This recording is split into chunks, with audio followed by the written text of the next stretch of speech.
Pro Football Hall of Famer and media personality Shannon Sharpe finding himself in the middle of a $50 million sex assault lawsuit. It's involving some news that broke yesterday involving Shannon Sharpe, my colleague at ESPN, and my friend. You don't need no 26-year-old girl. You don't need no 36-year-old girl. I do. This is your auntie talking to you. Take your ass and get your old out there that can love you old. I'm going to be open, transparent, and defend myself because this isn't right. Shannon Sharpe is facing a $50 million lawsuit from a 19-year-old OnlyFans model, and the details are darker than anyone expected. The accusations include controversial role play, leaked audio, and a twisted power dynamic that's sending shockwaves through his entire career. But what makes it worse? He was warned and ignored every red flag. Shannon Sharpe, NFL legend, media personality, and host of Club Shay Shay, is now at the center of a storm that could wipe out everything he's built. A 19-year-old white OnlyFans model is suing him for $50 million. And the most unsettling part? This is exactly what he was warned about on his own show months before it all unraveled. So what really happened between Shannon and Gabriella Zuniga? How did a casual relationship turn into a full-blown legal and public disaster?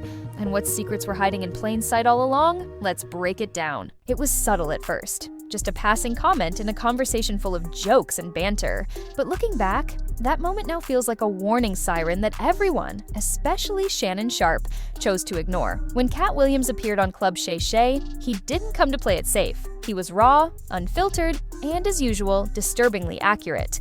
In the middle of their conversation, Katt took a hard left turn and brought up a subject that most celebrities won't dare touch on camera: the dangers of dating white women as a successful black man in America.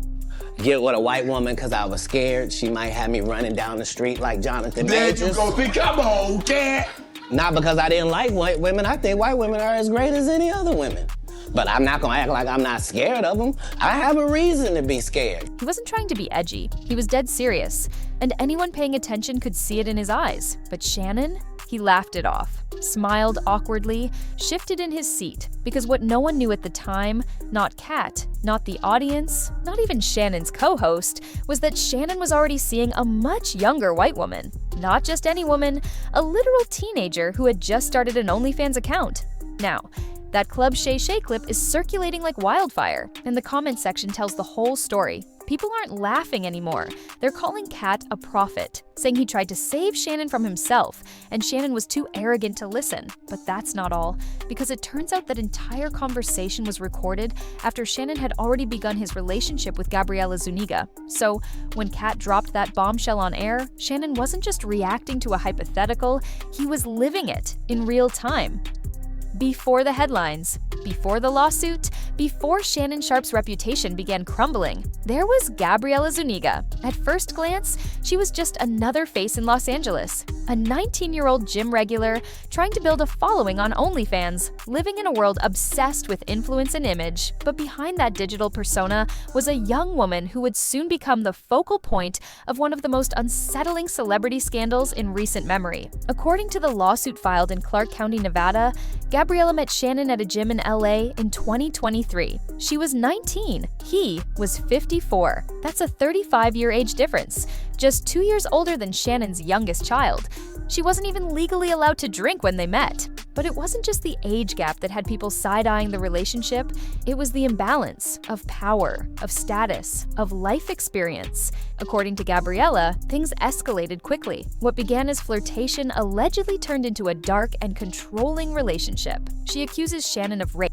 Not once, but at least twice, emotional and verbal abuse, and even threats on her life. She claims he recorded their private encounters without her consent and used his celebrity status to manipulate and silence her. Gabriella is now seeking $50 million in damages and demanding a trial by jury. And while Shannon Sharpe insists that the relationship was entirely consensual, the details emerging from court documents and from Gabriella's legal team paint a very different picture. But this isn't just about whether a crime was committed, it's about how a powerful man used his position to allegedly groom a much younger woman who couldn't possibly match his life experience, maturity, or influence. And whether it was consensual or not, people are questioning the morality of it all. Because here's the truth. When a 54-year-old celebrity pursues a barely legal teenager from OnlyFans, that's not just a relationship. That's a power dynamic. That's exploitation disguised as affection. And as more people dig into the story, what's coming to light is even more disturbing than the lawsuit itself. If the lawsuit wasn't already intense, what surfaced next took the controversy to another level, and not in the way Shannon Sharpe expected. In an effort to defend himself, Shannon released a series of private text messages from Gabriella. His legal team believed these texts would prove the relationship was consensual and perhaps even paint her as the one in control. But instead of clearing his name, the messages opened a new and uncomfortable chapter in the story. Gabriella's texts included highly suggestive language, phrases that shocked the public with their intensity and tone. But rather than focusing on the words themselves, the internet zeroed in on something else, the dynamic behind them. People quickly pointed out that the language used didn't sound like something a teenager would come up with on her own. Instead, it read like someone responding to specific requests, playing into a fantasy that wasn't hers. Commentators online began suggesting that Shannon was the one guiding those conversations, and Gabriella was just mirroring what he wanted to hear. What disturbed people the most wasn't the idea of a consensual relationship between two adults. It was the possibility that one party may have been encouraged or compensated to say things she didn't truly believe, just to fulfill someone else's preferences. And here's what really raised eyebrows.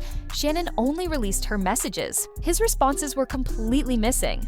That led many to believe there was something in his replies he didn't want the world to see, something that would reveal who was really steering the tone of the relationship. Online reactions were swift and merciless. People didn't just question Shannon's judgment, they questioned his character. The story was no longer just about the lawsuit. It had morphed into something far more disturbing, a public figure allegedly shaping a much younger person into a role that served his own private fantasies. And once that suspicion took hold, there was no going back. Text messages were one thing, but when the audio dropped, everything changed.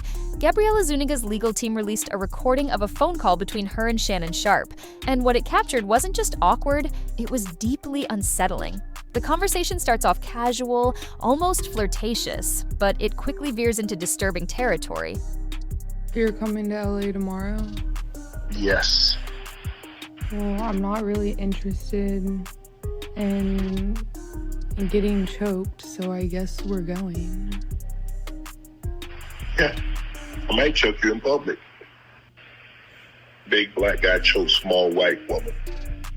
That's not a joke. That's a 50-something-year-old public figure speaking into a phone, knowing who he is, knowing how that sounds, and saying it anyway. Now some fans tried to defend it. They said it sounded like roleplay, maybe something they were both into. And to be fair, Gabriella doesn't sound completely shocked by the comment. In fact, she continues the conversation in a way that makes it seem like this wasn't the first time they'd talked like that. But that's exactly what makes it worse. Because if this was how they spoke regularly, what does that say about the dynamic between them? And if she was recording the call, what does that say about the level of trust, or lack thereof, in the relationship? More importantly, how does a man who spent years branding himself as disciplined, wise, and above the nonsense say something like that on a recorded line? The audio shook people. Even those who weren't following the case closely started paying attention.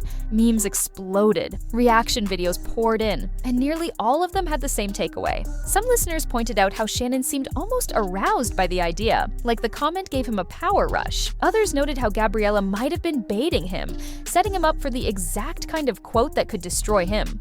But regardless of who said what first, here's the bottom line. He said it. And now, that quote is part of the public record, part of the case, part of the legacy Shannon Sharpe never thought he'd leave behind. What's more, it confirms what people already suspected from the texts, that this wasn't just a messy affair, but a dangerous game of power and humiliation wrapped in sexual fantasy. By this point, the public was no longer looking at this as just a scandal. It was beginning to feel like a pattern. And if you look closely, the signs were there all along. Long before this lawsuit made headlines, people had already started questioning Shannon Sharpe's personal choices.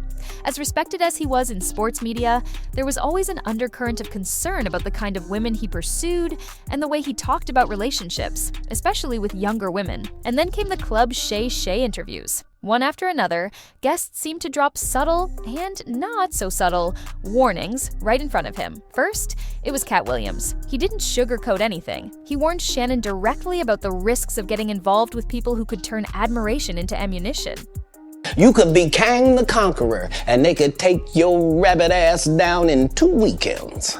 And that's the truth of the matter, so I stayed away from that. Then came Monique. Her tone was different, maternal, even protective. She didn't joke, she didn't tease, she just gave it to him straight. You better take your old ass and get somebody to love you. Damn, Mo! You don't need no 26-year-old girl. You don't need no 36-year-old girl. I do! Shannon grinned and brushed it off like it was nothing. But now, those interviews are being viewed in a whole new light. Not as friendly conversations, but as interventions that never landed. Viewers are going back, watching his body language, the way he dodged accountability, the way he chuckled instead of reflecting. And it's all starting to make sense, because this wasn't just one mistake. It was part of a behavioral pattern, a string of choices that showed a clear preference for control, youth, and influence over maturity, equality, and emotional safety.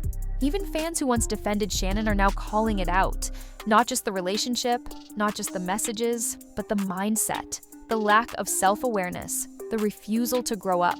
And people were beginning to wonder, how many more red flags would Shannon have ignored if this hadn't gone public? With the public turning against him and headlines spiraling out of control, Shannon Sharpe finally broke his silence. But instead of offering clarity or remorse, he doubled down, framing the entire situation as an attack. In a carefully worded statement, Shannon called the lawsuit a shakedown. He claimed that Gabriella's attorney, Tony Busby, wasn't seeking justice, but headlines. And he didn't stop there. Shannon alleged that Busby had a history of targeting successful black men, pointing to his involvement in other high-profile cases as proof. To Shannon, this wasn't just about a personal relationship gone wrong. It was a conspiracy, an orchestrated attempt to tear down a successful man based on weaponized stereotypes and out-of-context clips. And then came the warning. Shannon told his fans to brace themselves. According to him, Busby planned to release a 30-second clip that would make him look guilty, and worse, feed into every negative image people already had about him. Tony Busby targets black men, and I believe he's going to release a 30-second clip of a sex tape that tries to make me look guilty and play into every stereotype you could possibly imagine.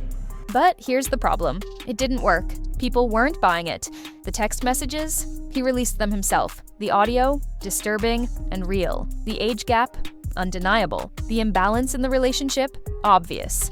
And then there was the elephant in the room. How could Shannon claim to be the victim of racial targeting when the controversy itself, those private conversations and leaked recordings, reflected that he may have been the one perpetuating those very themes in his personal life? That contradiction shattered whatever goodwill he had left. Even those who sympathized initially started to distance themselves. Because when your defense hinges on being misrepresented, and yet you've already publicly shared the kind of content that made people uncomfortable in the first place, it's hard to convince anyone you're innocent. And while Shannon framed his public statement as transparent and brave, most saw it for what it was: damage control. Too late, too defensive, too disingenuous. For years, Shannon Sharpe was seen as the blueprint, successful, outspoken, and unapologetically himself. He transitioned from NFL legend to respected sports analyst with ease, built his own media platform, and commanded the kind of influence most athletes only dream of after retirement. But now, that empire is crumbling, and fast. Because this scandal isn't just about one bad decision. It's about a long string of choices that reflect a deeper issue. A man who believed his success made him untouchable. That being rich, charismatic, and powerful somehow gave him a pass to cross boundaries, ignore red flags, and silence anyone who questioned him. The lawsuit was the first crack. The texts and audio were the explosion. And his failed attempt to spin the narrative, that was the collapse. Sponsors are quietly stepping back. Networks are monitoring the backlash. Public trust shattered. And what's worse, the legacy Shannon spent decades building has been permanently stained. He's not trending for his accomplishments anymore. He's trending for all the wrong reasons. And perhaps the most ironic part of all, this entire scandal unfolded while he was the one giving out life advice on his own platform to millions of viewers. For years, he preached discipline, maturity, accountability, but when it mattered most, he showed none of it. And now, the man who once sat confidently behind a desk, debating morality and maturity, is finding out just how quickly that desk can turn into a witness stand in the court of public opinion. Because regardless of how the legal case ends, Shannon Sharpe has already lost something bigger than a courtroom battle. He's lost credibility. And in media, that's everything. Public opinion doesn't wait for court verdicts. It moves fast. And right now, the internet isn't just calling out his behavior, it's calling out his entire persona. The double standards, the hypocrisy, the illusion of control. And while Shannon may still have defenders, most of them are either too loyal or too removed from the facts to care. The rest? They're done. They've moved on. And they're watching this fall like it's a live documentary in real time. What are your thoughts on how this situation has unfolded? Share your take in the comments, and don't forget to subscribe for more updates as the story develops.